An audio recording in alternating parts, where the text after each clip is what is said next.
Bismillahirrahmanirrahim. Assalamualaikum warahmatullahi wabarakatuh.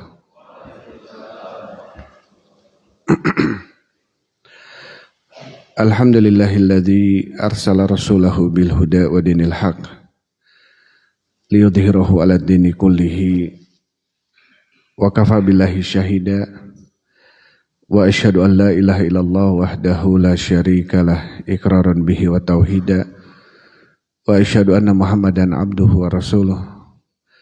Allahumma shalli wa sallim ala nabiyyina Muhammadin wa ala alihi wa ashabihi ajmain. Amma ba'd. Ikhwan wa akhwati fillah habibakumullah, Bapak Ibu jamaah salat subuh yang dimuliakan Allah Subhanahu wa taala. Alhamdulillah,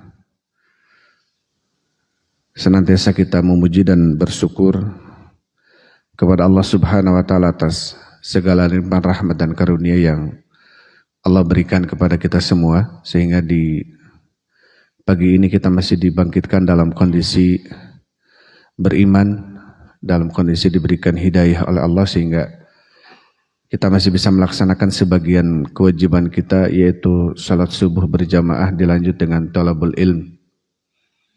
Sekali lagi mudah-mudahan langkah yang kita langkahkan ke majlis ini menjadi penyebab dimudahkannya langkah kita menuju surga Allah Subhanahu wa taala. Ikhwan wa akhwati fillah habibakumullah, Bapak Ibu rahimani wa rahimakumullah. Insyaallah kita lanjutkan pembahasan kita dalam Kitab Tauhid karya Syekh Muhammad bin Abdul Wahhab rahimahullahu taala. Sebelumnya kita masuk ke dalam babu dzabhi li ghairillah. Bab menyembelih. Baik. Jadi bab yang sudah kita bahas sebelumnya adalah babu majaa fi dzabhi li ghairillah, bab apa-apa yang datang di dalam menyembelih untuk selain Allah Subhanahu wa taala. Jadi pembahasan yang lalu kita membahas tentang penyembelihan, dan sudah kita bahas hukumnya adalah syirik besar, ya. Hukumnya adalah syirik besar. Sekarang kita masuk ke dalam pembahasan yang baru setelahnya.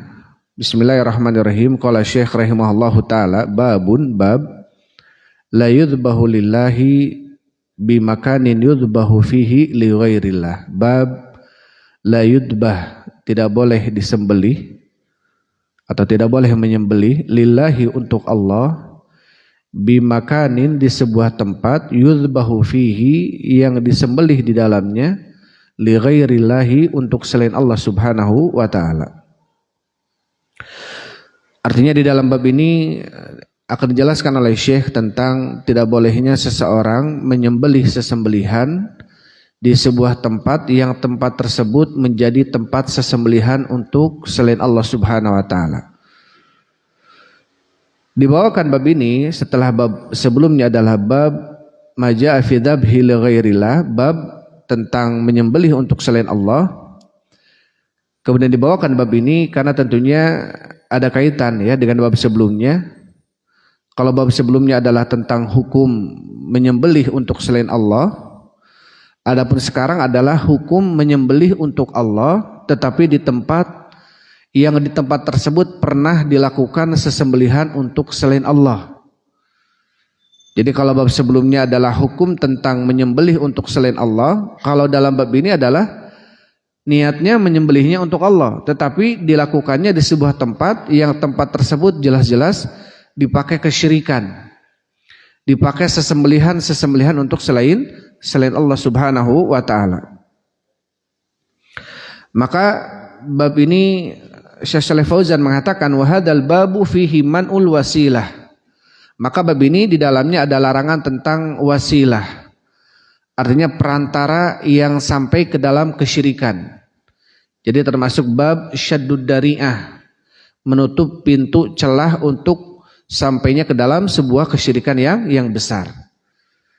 Ya, jadi dalam agama ini ketika dikhawatirkan jatuh kepada sebuah amalan besar, maka syariat menutup pintu-pintu celah itu agar tidak jatuh kepada sebuah amalan yang besar atau dosa yang besar. Seperti halnya zina, ya ayyuhalladzina amanu la taqrabuz zina wa antum ya ayyuhalladzina amanu la taqrabuz zina. Wahai orang yang beriman, janganlah kalian mendekati apa? Zina. Zinanya saja enggak boleh, ya. Begitu pula dengan mendekatinya saja tidak boleh. Apalagi dengan perzinahannya gitu. Taib. Kemudian setelah menyebutkan bab, Syekh rahimahullahu taala membawakan ayat dalam surat At-Taubah ayat 108. A'udzubillahi minasyaitonir rajim. La takum fihi abada. Janganlah engkau ya Muhammad berdiri di dalamnya abadan selama-lamanya. Artinya melakukan salat di dalam Masjid Dirar selama-lamanya. La masjidun ussisa ala taqwa, maka masjid yang dibangun di atas ketakwaan, min awwali yaumin, pada hari pertama, yaitu Masjid Quba, ya, ketika datang Nabi SAW, maka dibangunlah masjid pertama, yaitu Masjid Quba. Ahaku antaku mafi, lebih berhak engkau berdiri di dalamnya, artinya sholat di dalam Masjid Quba, dibanding Masjid Dirar yang sebagai masjid tandingan yang dibuat oleh orang-orang munafikin ketika itu. Fihi rijalun yuhibbuna an yatatahharu, karena di dalam Masjid Quba, di dalamnya ada orang-orang yang ingin membersihkan dirinya. Wallahu yuhibbul mutahhirin, dan Allah mencintai orang-orang yang membersihkan diri, artinya mensucikan diri.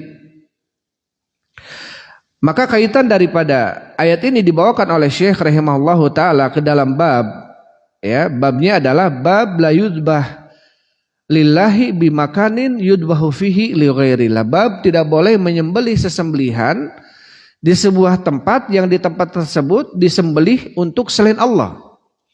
Dibawakanlah bab ini, ayat ini dalam bab ini, yaitu ayat apa? Tentang tidak bolehnya Nabi SAW untuk berdiri di sebuah masjid yang masjid tersebut apa? Jelas-jelas sebagai bentuk masjid tandingan, ya, irsodan, sebagai bentuk apa? Permusuhan, dan juga sebagai bentuk apa? Tandingan. Maka Nabi SAW dilarang oleh Allah Subhanahu Wa Taala untuk berdiri dan melakukan sholat di masjid apa? Masjid Dirar. Kenapa kemudian, apa kaitannya antara bab ini dengan ayat, atau antara ayat ini dengan bab? Karena di dalam ayat ini ada qiyasul amkinah, ada bentuk kiasan tentang sebuah tempat, ya, yang tempat tersebut dibangun oleh orang-orang munafikin untuk apa? Untuk sebagai tandingan bagi masjid-masjid kaum muslimin yang ada ketika itu. Maka walaupun Rasulullah SAW sholat di Masjid Dirar itu untuk Allah, tetapi kalau di tempat itu jelas-jelas pembangunannya adalah untuk menyelisihi kaum muslimin atau untuk menjadikan permusuhan dengan kaum muslimin, maka dibawakanlah ayat ini oleh Syekh tentang tidak bolehnya seseorang menyembelih, ya, untuk Allah, tetapi di tempat yang di tempat tersebut ada sesembelihan untuk selain Allah Subhanahu Wa Taala. Karena dikhawatirkan ada apa? Ada musyabahah, ada bentuk penyerupaan atau iltibas ala nas, sehingga manusia melihatnya akan apa? Akan talbis, ya, seakan-akan menjadi itu tabrir, pembolehan. Nabi SAW saja sholat di tempat ini, berarti seakan-akan sholat di tempat itu boleh. Padahal jelas masjid itu adalah masjid yang dibangunnya bukan karena takwa, tetapi apa? Karena permusuhan. Maka dilarang oleh Allah Subhanahu Wa Taala. Dikatakan oleh Syekh Shalih Fauzan hafizahullah taala, kandungan daripada ayat ini, yanhallahu subhanahu rasulahu sallallahu alaihi wasallam an salati fi masjidid dirar. Allah melarang kepada nabinya untuk melakukan salat di Masjid Dirar, alladzi banahul munafiquna madaratan li Masjid Quba. Yang dibangun Masjid Dirar itu oleh orang-orang munafikin madaratan li Masjid Quba, untuk membahayakan Masjid Quba. Artinya apa? Untuk menandingi Masjid Quba. Yang jelas-jelas Masjid Quba dibangun di atas takwa, Masjid Dirar dibangunnya di atas apa? Permusuhan. Ya, di atas permusuhan. Wa kufran billahi wa rasulih, bahkan Masjid Dirar ini dibangun di atas kekufuran kepada Allah dan Rasulnya. Jadi orang-orang munafik ini itu apa? Membuat masjid agar menjadi tandingan, ya. Jelas-jelas apa? Bentuk kekufuran mereka. Karena jelas orang-orang munafikin ini apa? Adalah orang-orang munafikin yang idharul Islam wa yubtinul kufur. Orang munafikin kenapa disebut munafik? Karena mereka menampakkan Islam tetapi menyembunyikan apa? Kekafiran. Hakikatnya mereka itu kafir gitu. Hakikatnya mereka itu apa? Kafir. Tetapi untuk demi keselamatan hidup mereka di Madinah ketika itu, maka mereka berpura-pura lah masuk Islam, masuk Islam. Maka kemudian apa? Dilarang oleh Allah Subhanahu wa taala kepada nabinya untuk melakukan sholat di Masjid Dirar. Kenapa? Liyattakhidhu min dzalika hujjatan yubarriruna biha amalahum wa yasturuna biha batiluhum. Karena mereka orang-orang munafikin hendak menutupi kebatilan mereka. Karena orang-orang munafikin hendak menjadikan bentuk pembolehan. Rasul aja sholat di masjid ini, masa kalian gak sholat gitu. Sehingga apa? Oleh Allah Subhanahu wa taala dilarang. Ya, oleh Allah Subhanahu wa taala dilarang nabinya untuk melakukan sholat di Masjid Dirar.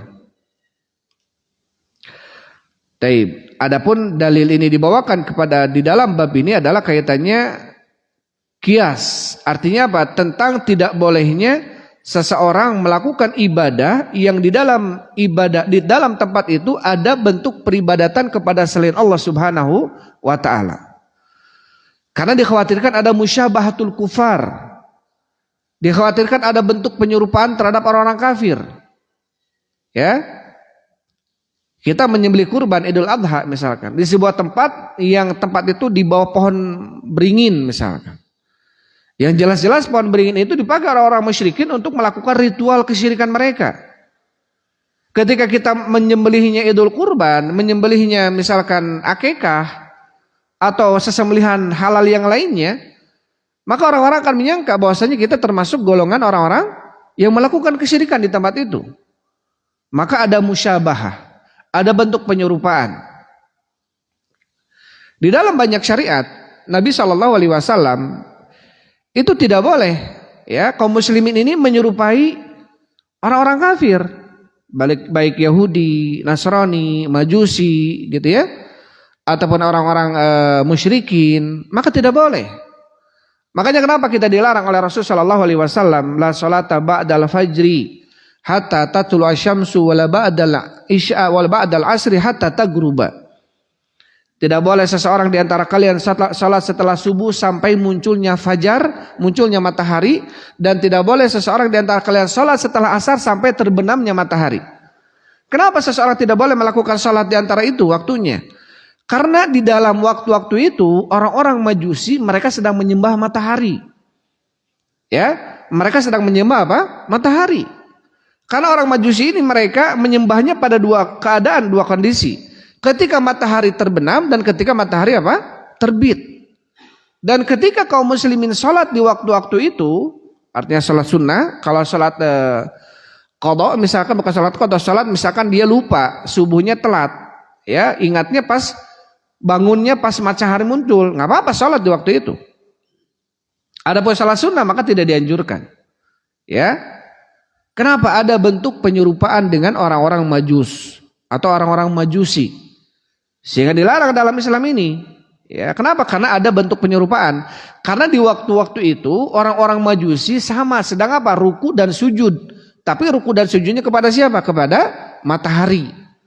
Walaupun kita ruku dan sujudnya kepada Allah, tetapi dikhawatirkan ada apa? Ada iltibas alan nas.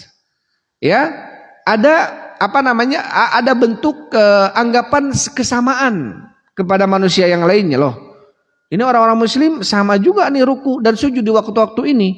Seperti hanya orang-orang Majusi. Maka dilarang.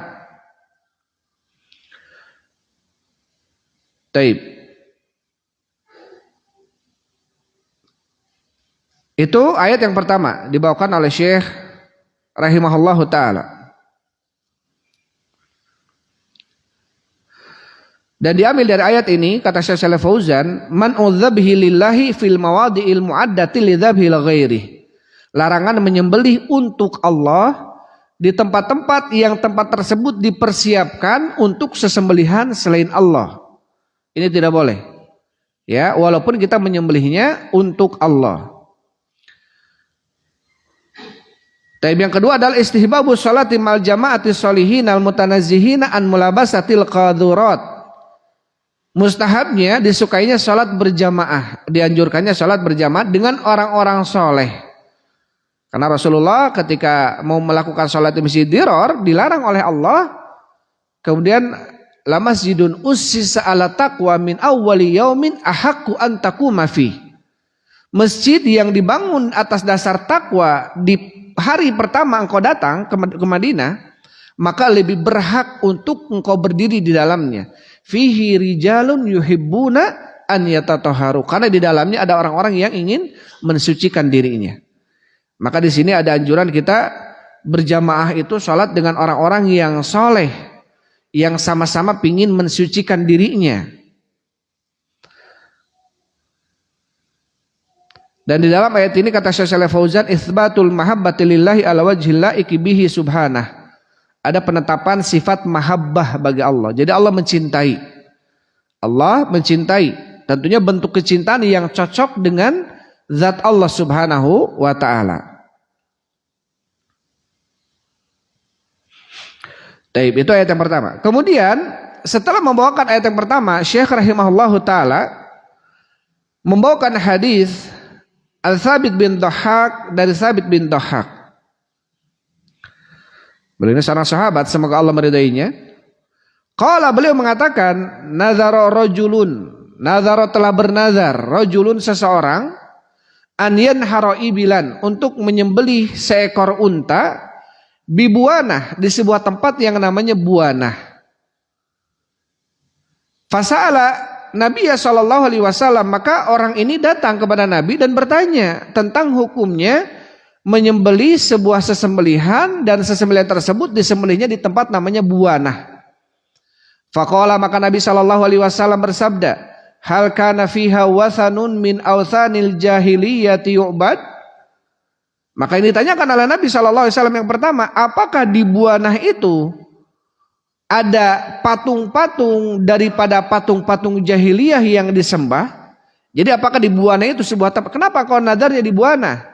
Apakah karena buana ini sebuah tempat yang di dalam tempat itu ada patung-patung yang disembah gitu, patung jahiliyah? Qalula, kata para sahabat, tidak. Artinya tidak ada di tempat buana itu patung-patung yang disembah. Kemudian Rasul bertanya lagi, fahal kana fiha idun min a'yadihim? Apakah di buanah itu ada momen di mana mereka menjadikan sebuah id, artinya berkumpul-kumpul di tempat itu, melakukan ritual-ritual kesyirikan di tempat itu, daripada id-idnya mereka, ya, hari-hari berkumpulnya orang-orang musyrikin. Qalula, para sahabat juga mengatakan tidak ada. Artinya di tempat itu tidak ada patung-patung yang disembah, tidak juga dijadikan tempat berkumpulnya orang-orang musyrikin di tempat itu. Faqala Rasulullah sallallahu alaihi wasallam, maka Rasul bersabda, aufi binadrik, tunaikan nadarmu. Fa innahu la wafa'a li nadrin fi ma'siyatillah, karena sesungguhnya tidak boleh menunaikan sebuah nadar yang nadar itu di dalam kemaksiatan kepada Allah. Wala fi ma la yamliku ibnu Adam, dan bernadar di dalam apa-apa yang tidak dimiliki oleh anak Adam atau manusia. Maka Nabi Shallallahu Alaihi Wasallam dalam hadis ini ketika menanyakan di dalamnya apakah ada sesembahan selain Allah, apakah di dalamnya ada ritual-ritual kesyirikan, kenapa meminta nazarnya, minta nyembelihnya di buana? Makanya Nabi bertanya, kenapa nggak di tempat-tempat yang lainnya? Kenapa harus buana gitu? Maka Nabi menanyakan hal ini. Ketika tadi yang ditanyakan tidak ada, maka apa kata Nabi? Aufi binadrik, tunaikan nadarmu. Di sini perintah dari Rasul Shallallahu Alaihi Wasallam, karena menunaikan nadar hukumnya wajib. Menunaikan nadar hukumnya apa? Hukumnya wajib. Ketika seseorang misalkan, ya, anaknya sakit nggak kunjung sembuh, sudah datang ke dokter ini, dokter itu nggak sembuh gitu ya, akhirnya dia bernadar, ya Allah, kalau anak saya sembuh dari sakitnya, saya akan pergi umroh. Kemudian anaknya sembuh, qadarullah anaknya sembuh, maka wajib baginya umroh. Kalau dia misalkan, ya Allah kalau anak saya lulus UMPTN-nya, kalau sekarang apa namanya, bukan UMPTN ya? Hah? UMBK. UTBK. Kalau anak saya sembuh dari ujian masuk universitasnya gitu ya, maka saya akan bersedekah 1 juta. Sembuh, lulus. Maka kemudian lulus dia, wajib baginya untuk bersedekah 1 juta. Karena ini perintah. Yufuna bin nadri wa yakhafuna yawman kana syarruhu mustatira. Tanda orang-orang bertakwa kata Allah Subhanahu wa taala ada orang yang senantiasa menunaikan nazarnya. Ya, wal yufu nudurahum wal yatawafu bil baitil atiq. Dan hendaklah mereka menunaikan nazar-nazar mereka. Artinya menunaikan nazar hukumnya wajib. Dulu Umar bin Khattab pernah datang kepada Nabi SAW, ya Rasulullah, kuntu nadartu fil jahiliyati an a'takifa bil bait yauman. Ya Rasulullah, dulu saya ketika jahiliyah, artinya sebelum masuk Islam, saya pernah bernadar untuk beriktikaf di bait, di Ka'bah, di Masjidil Haram 1 malam, 1 hari. Maka Nabi SAW mengatakan, "Aufi binadrik, tunaikan nadarmu." Artinya apa? Nadar yang tidak mengandung kemaksiatan maka harus ditunaikan. Kecuali nadarnya apa kata Rasulullah? Nadrin fi ma'siyatillah, di dalam kemaksiatan kepada Allah Subhanahu wa taala. Apapun itu. Ya Allah, kalau saya masuk ya pabrik ini, masuk perusahaan ini, masuk pekerjaan ini, lulus dari apapun itu yang kemudian menghasilkan uang, maka gaji pertama saya akan poya-poya dengan teman-teman mabuk-mabukan. Maka gaji pertama saya akan pakai ke diskotik misalkan. Maka ini tidak boleh. Tidak boleh ditunaikan nadarnya. Dan juga apa? Wala fi ma la yamliku ibnu Adam. Dan tidak boleh menunaikan nazar di dalam perkara yang tidak dimiliki oleh anak Adam. Ya Allah, kalau anak saya sembuh dari sakitnya, saya akan menyembelih kambing tetangga saya. Nah, ini tidak boleh. Karena apa? Dia tidak memiliki kambingnya. Ya, apapun itu, bentuk nazarnya tidak boleh nazar tentang sesuatu yang tidak dimiliki olehnya.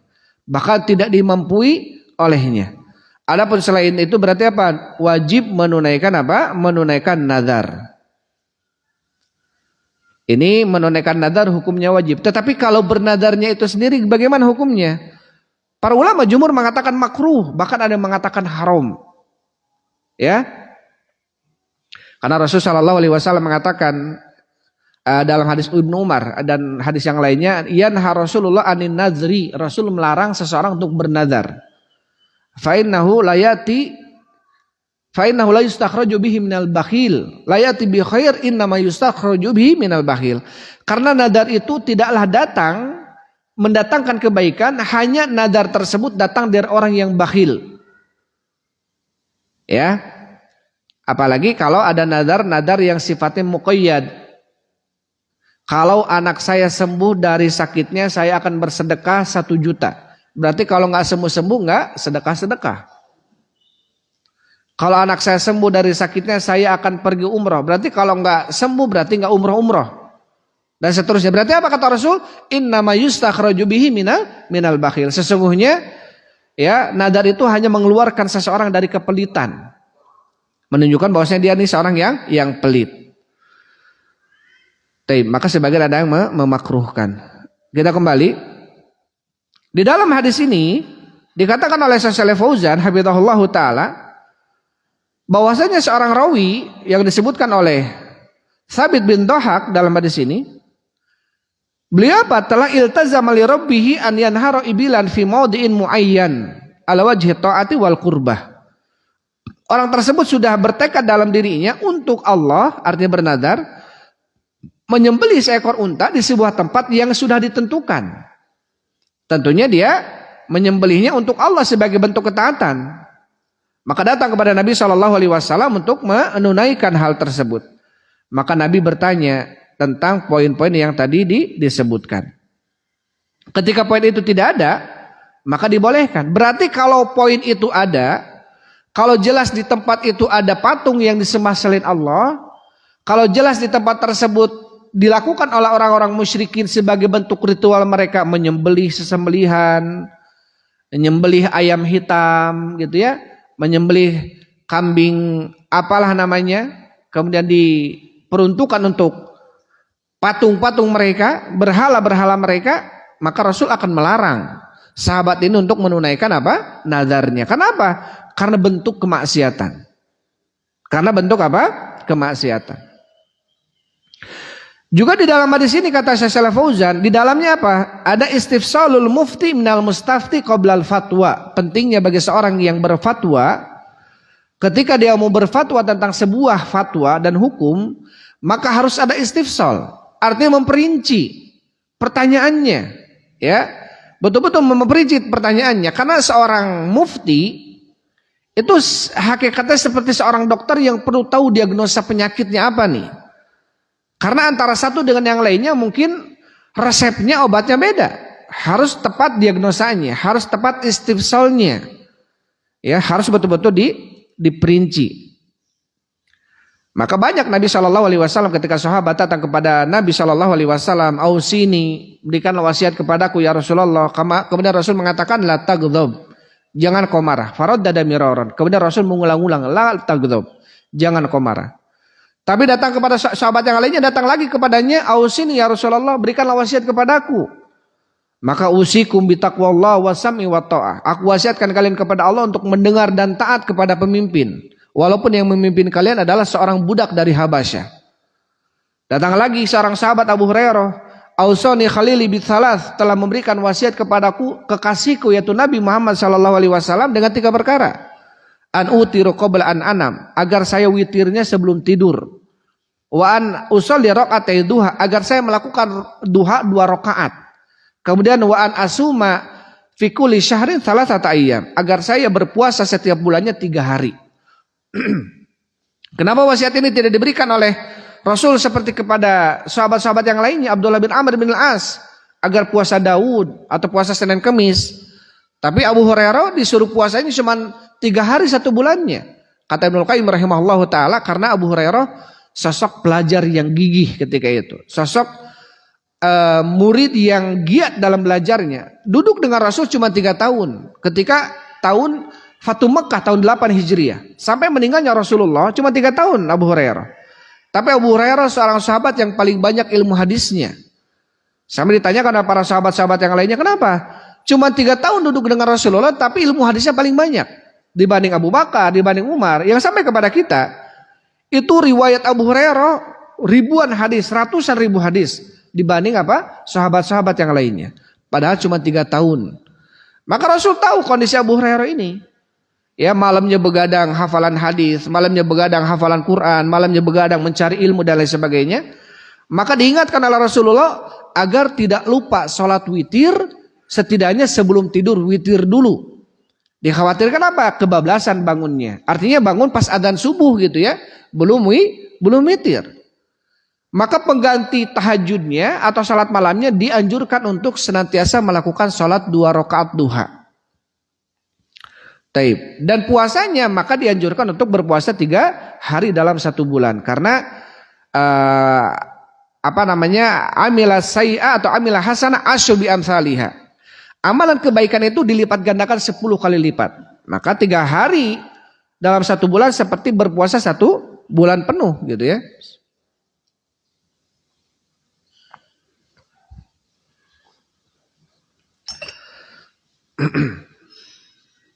Taib. Juga dalam hadis ini jelas ya tentang tidak bolehnya ada bentuk penyerupaan dengan orang-orang musyrikin. Ya, tidak boleh. Walaupun kita ibadahnya untuk Allah, maka tidak boleh ada bentuk penyerupaan untuk orang-orang musyrikin. Terus bagaimana sekarang? Ya, hukum gereja-gereja yang jelas-jelas di dalamnya disembah untuk selain Allah gitu ya, dirubah menjadi masjid. Kalau bentuk perubahannya secara total, tidak ada ornamen, tidak ada ciri khas daripada gerejanya, maka boleh. Pernah terjadi pada zaman Umar bin Khattab ketika menaklukkan beberapa tempat, beberapa negara gitu ya. Maka dijadikan gereja-gereja itu menjadi masjid. Tapi kalau sekarang ada di Turki namanya apa? Hafia ya, Sofia, Hagia ya, Hagia Sofia itu. Sebagian orang yang sudah pernah masuk itu di dalamnya masih terlihat ada Bunda Marianya gitu, ada beberapa ornamen yang wallahualam mungkin belum dirubah ya. Wallahualam mungkin belum dirubah. Maka sebagian melihat hukumnya belum boleh.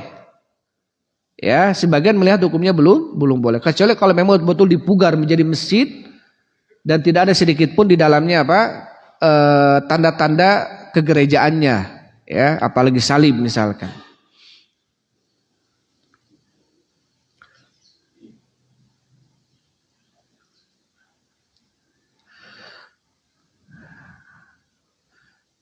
Taib. Di dalam hadis ini juga kata Syekh Shalih Fauzan, ada satu dzari'atil mufdiyati ila syirki.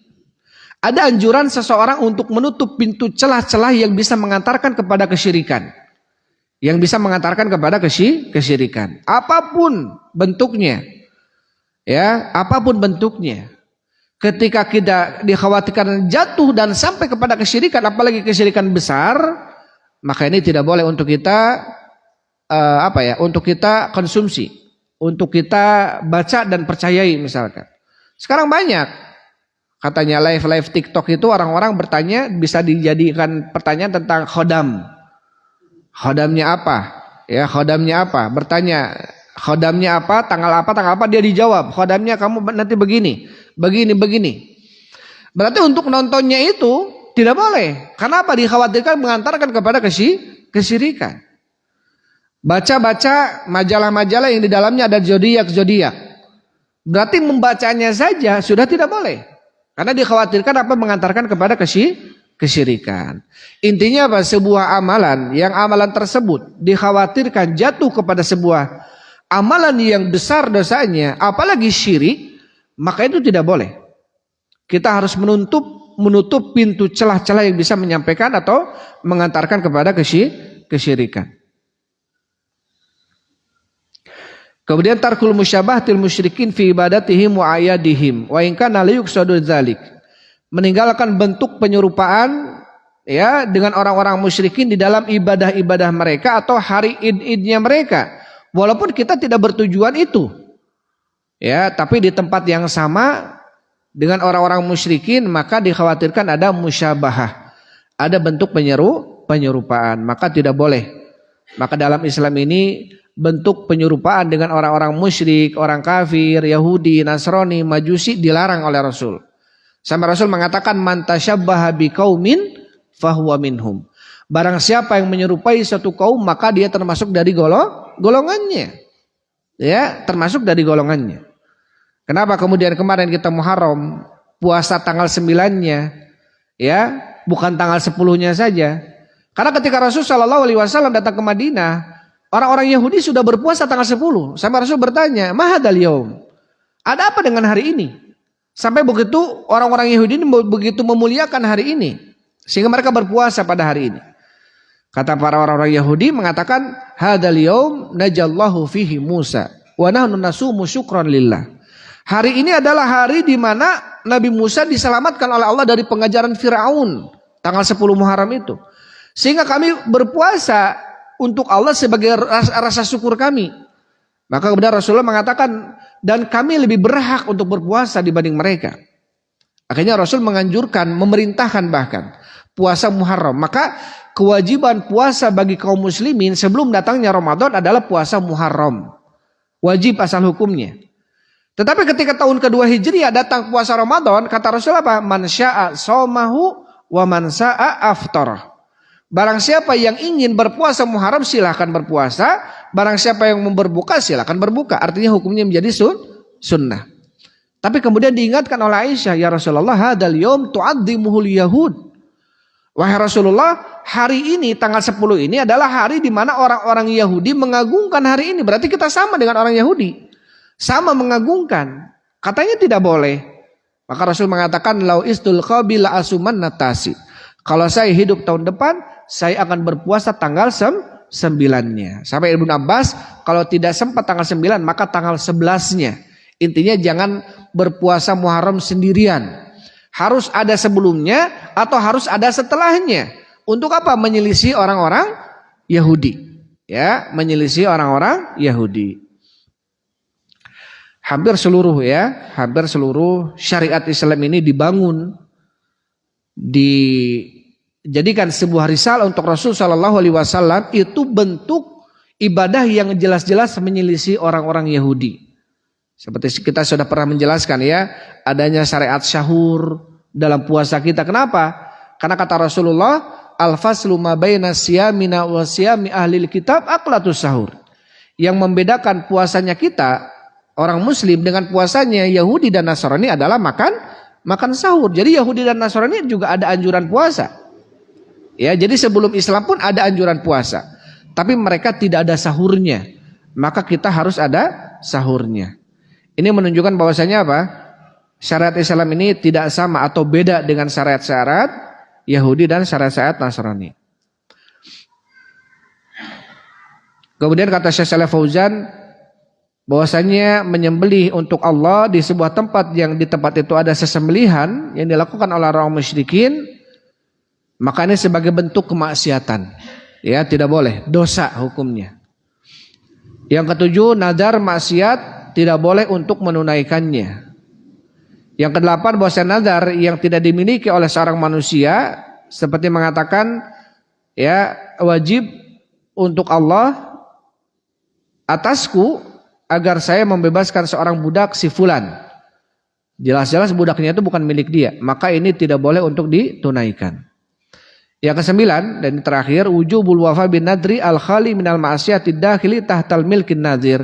Wajibnya menunaikan nadar itu, yang pertama kosong dari maksiat nadarnya, yang kedua nadarnya tersebut tahta milkin nadir, yaitu sebuah nadar yang dimiliki oleh si penadarnya.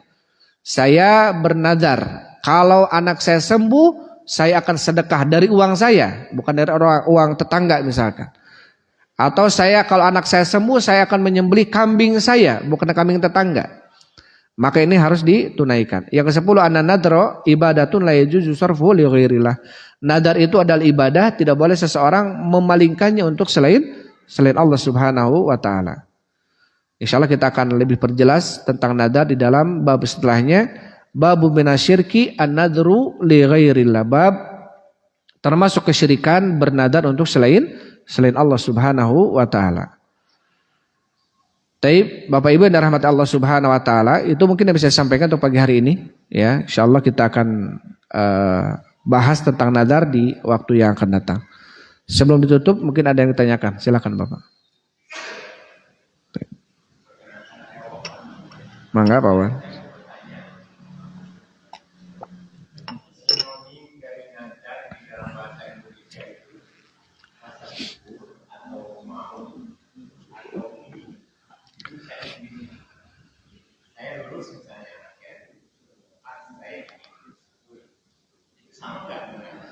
Oh, taib.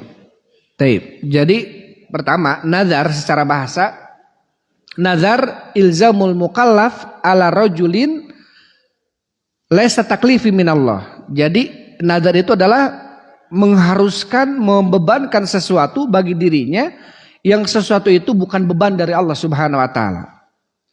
Jadi mewajibkan sesuatu bagi dirinya yang sesuatu itu enggak wajib. Itu secara bahasa dari bahasa Arab. Dan nadar itu ada dua, nadar mutlak dan nadar muqayyad. Nanti kita akan sampaikan dalam bab nadar itu ya. Kalau nadar mutlak seperti mengatakan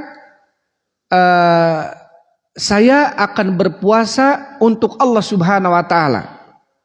Puasa mutlak, bukan Senin Kemis, bukan puasa Daud, bukan puasa 3 hari dalam 1 bulannya. Saya akan berpuasa sebagai rasa syukur saya. Para ulama mengatakan boleh ini. Ya, sebagai bentuk syukur. Ini yang pertama, dibolehkan nadar seperti ini. Adapun yang tadi kita bahas tentang hukumnya makruh adalah nadar muqayyad, nadar yang dikaitkan dengan sesuatu. Jikalau anak saya lulus, saya akan begini dan begini. Maka nadar seperti ini makruh hukumnya. Tadi yang ditanyakan apakah sinonimnya dengan syukur atau meluapkan rasa bahagia? Maka ketika dia meluapkan syukur atau meluapkan rasa bahagia, itu justru malah dianjurkan. Ketika itu kan terjadinya setelah kejadian. Anaknya lulus, dia membuktikan rasa syukur, ngajak teman-teman makan misalkan. Ini nggak apa-apa, bahkan dianjurkan. Wa amma bi ni'mati rabbika fahaddits, sebutkan nikmat Tuhanmu dengan cara apa? Syukur kita. Itu tidak apa-apa. Yang dijadikan permasalahan di sini nadar itu sebelum terjadi. Ya. Kalau nanti saya begini dan begini, saya akan begini. Itu nadar. Adapun ketika dia meluapkan kebahagiaan setelah terjadinya kenikmat, setelah terjadinya nikmat, maka ini adalah bentuk syukur, ya. Wallahu a'lam bishawab. Sama-sama. Silakan. Mangga.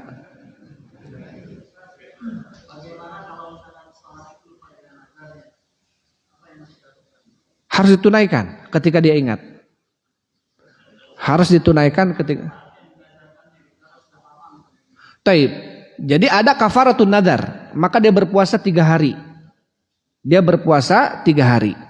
Atau dia memberikan makan anak miskin, fakir miskin 6 orang. Itu bentuk kafarah nadar, mengganti nadar yang tadinya lupa dia. Itu ya. Allahu a'lam. Silakan Pak.